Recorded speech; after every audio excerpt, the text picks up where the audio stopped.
Hi நமஸ்தே, நான் உங்க friend Jaya Srinivasan. Welcome to veggies recipe. இன்னைக்கு நம்ம வெஜ்ஜீஸ் ரெசிபி கிச்சன்ல இப்ப இந்த சீசன்ல நிறைய கிடைச்சிட்டு இருக்கு பாத்தீங்களா, மரவள்ளி கிழங்கு. அதை யூஸ் பண்ணி தான் ஒரு ரெசிபி பண்ண போறோம். இந்த கிழங்கு வந்து நிறைய ஹெல்த் பெனிஃபிட்ஸ் உள்ளது, உங்களுக்கே நல்லா தெரியும். அதாவது இந்த சீசன்ல என்ன வெஜிடபிளோ ஃப்ரூட்டோ எது கிடைக்குதோ அது நம்மளால முடிஞ்ச அளவுக்கு அதிகமா எடுத்துக்கணும். அது வந்து நமக்கு இந்த சீசனுக்கும் நமக்கு ஹெல்ப் பண்ணி கொடுக்கும், அடுத்து வரக்கூடிய சீசன்லயும் நம்மளை வந்து ப்ரொடெக்ட் பண்ணி கொடுக்கும். அதனால இப்ப இந்த கிழங்கை யூஸ் பண்ணி நம்ம இன்னைக்கு அடை பண்ண போறோம். நல்லா மொறு மொறுன்னு சூப்பர் டேஸ்டா இருக்கும். இது நீங்க பிரேக்ஃபாஸ்ட்க்கும் யூஸ் பண்ணிக்கலாம், டின்னருக்கும் யூஸ் பண்ணிக்கலாம். ஈஸி எப்படி பண்றது பார்க்கலாம். இந்த மரவள்ளி கிழங்குல நிறைய விட்டமின்ஸ் அண்ட் மினரல்ஸ் இருக்கு, கார்போஹைட்ரேட்டும் இருக்கு. நம்ம பருப்பு சேர்க்கறதுனால அதுல நமக்கு புரோட்டீன் கிடைக்குது. ஸோ இது வந்து நமக்கு ஒரு கம்ப்ளீட் டயட்டா இருக்கும். டேஸ்ட்டும் சூப்பரா இருக்கும், ஹெல்த்துக்கும் ரொம்ப நல்லது, பண்றதும் ரொம்ப ஈஸி. வாங்க பண்ணிடலாம். பிகினர்ஸ்க்காக சொல்றேன். இதுதான் வந்து மரவள்ளி கிழங்கு. இது நம்ம வாங்கும்போது ரொம்ப மண்ணா இருக்கும், ரூட் வெஜிடபிள் இல்லையா, அதனால இந்த கிழங்கு கொஞ்ச நேரம் தண்ணியிலே போட்டு வச்சுட்டு அதுக்கப்புறம் நல்லா தேய்ச்சி வாஷ் பண்ணி இந்த மண்ணை ஃபுல்லா எடுத்து நல்லா கிளீன் பண்ணி வச்சுக்கோங்க. மரவள்ளி கிழங்கு அடை பண்றதுக்கு 1 கப்பு இட்லி ரைஸ் எடுத்துட்டு இருக்கேன். 1 கப் அப்படிங்கிறது 200 கிராம். அதோட துவரம்பருப்பு ஒரு 1/4 கப், அதாவது 50 கிராம் எடுத்துட்டு இருக்கேன். இது ரெண்டையும் சேர்த்து நல்லா வாஷ் பண்ணிட்டு ஒரு 3-4 மணி நேரம் நல்லா ஊற வச்சு வச்சுக்கணும். இந்த பாருங்க, அதை நான் வாஷ் பண்ணி ஊற வச்சு வச்சிருக்கேன்.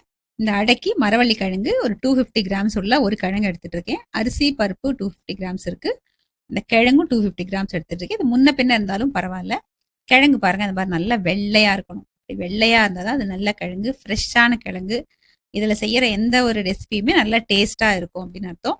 இப்ப இந்த மேல இருக்கிற தோல் ஃபுல்லா எடுத்துடலாம். பாருங்க, நான் எப்படி எடுக்கிறதுன்னு காமிக்கிறேன். சும்மா அப்படி இது பண்ணாலும் செதில் செதிலா அப்படியே வந்துடும். பாருங்க, ரொம்ப ஈஸியா எடுத்துடலாம். மெல்லிசா தான் இருக்கும். இந்த வாஷ் பண்ணும்போது பாருங்க, அப்படி எடுத்தாலே ஈஸியா வந்துடும். இந்த மாதிரி ஃபுல்லா தோல் எடுத்துட்டு நம்ம கட் பண்ணிக்கலாம். பாருங்க, தோல் ஃபுல்லா சீவியாச்சு. இந்த மாதிரி பெரிய பெரிய பீசஸா கட் பண்ணிக்கலாம். பாருங்க, இந்த மாதிரி சைஸ்ல பீசஸ் கட் பண்ணி நம்ம எடுத்துக்கணும். இதை வந்து கலர் மாறாம இருக்கிறதுக்காக ஒரு பவுல்ல தண்ணி எடுத்துட்டு இருக்கேன். அந்த தண்ணிக்குள்ள போட்டுடணும். அப்பதான் இது மாதிரி வெள்ளையாவே இருக்கும் நம்ம ஃபுல்லா யூஸ் பண்ற வரைக்கும். ஒரு மிக்சி ஜார்ல அரைக்க தேவையான எல்லா பொருட்களையும் ஆட் பண்ணுவோம். காஞ்ச மிளகா ஒரு 7-8 மிளகா நான் போட்டுட்டு இருக்கேன். நீங்க காரத்துக்கு தகுந்த மாதிரி ஆட் பண்ணிக்கலாம். 2 பல்லு பூண்டு சேர்த்திருக்கேன்.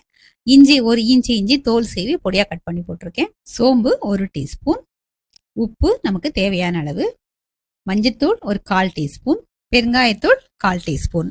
ஃபர்ஸ்ட் ட்ரையா எல்லாத்தையும் அரைச்சிட்டு அதுக்கப்புறம் இந்த மாதிரி அரிசி பருப்பையும் சேர்த்து இதனால கொஞ்சம் தேவையான அளவு தண்ணியை ஆட் பண்ணி இந்த மாதிரி கொரப்பா அரைச்சி எடுத்துட்டு இருக்கேன். பாருங்க, இந்த அளவுக்கு அரைச்சிருக்கேன். இப்ப மரவள்ளி கிழங்கு நம்ம தண்ணியில போட்டு வச்சிருந்தோம் இல்லையா, அதை எடுத்து இந்த கிழங்கு மட்டும் இந்த மாவோட சேர்த்து இதையும் வந்து நல்லா கொரப்பா அரைச்சி எடுத்துக்கணும். பாருங்க, இதையும் நான் அரைச்சி எடுத்துட்டு வந்துட்டேன். இந்த மாதிரி கொரப்பா அரைச்சி எடுத்துக்கணும். பாருங்க, நான் உங்களுக்கு காமிக்கிறேன். அரைச்ச மாவை ஒரு பவுலுக்கு ட்ரான்ஸ்ஃபர் பண்ணிட்டு கொஞ்சம் கருவேப்பிலை நல்லா பொடியா கட் பண்ணி ஆட் பண்ணிக்கோங்க. ஒரு வெங்காயம் நல்லா பொடியா கட் பண்ணி ஆட் பண்ணிக்கோங்க. வெங்காயம் கொஞ்சம் நிறைய போட்டோம்னா அடையில நல்லா மொறுமொறுன்னு நல்லா வாசனையாவும் டேஸ்டாவும் இருக்கும். கொத்தமல்லி இதையும் கொஞ்சம் நிறைய போட்டுக்கலாம். நல்லா வாஷ் பண்ணிட்டு பொடியா கட் பண்ணி போட்டுக்கோங்க. இது எல்லாத்தையும் நல்லா இந்த மாதிரி மிக்ஸ் பண்ணிட்டு ஒரு தட்டு போட்டு மூடி ஒரு 1 ஹவருக்கு அப்படியே விட்டுடலாம்.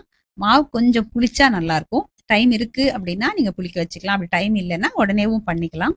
தோசைக்கல்லை நல்லா சூடு பண்ணிக்கிட்டு நல்ல ஒரு பெரிய குழிக்கரண்டி மாவா போட்டு நல்ல மெல்லீஸா ஸ்ப்ரெட் பண்ணுங்க.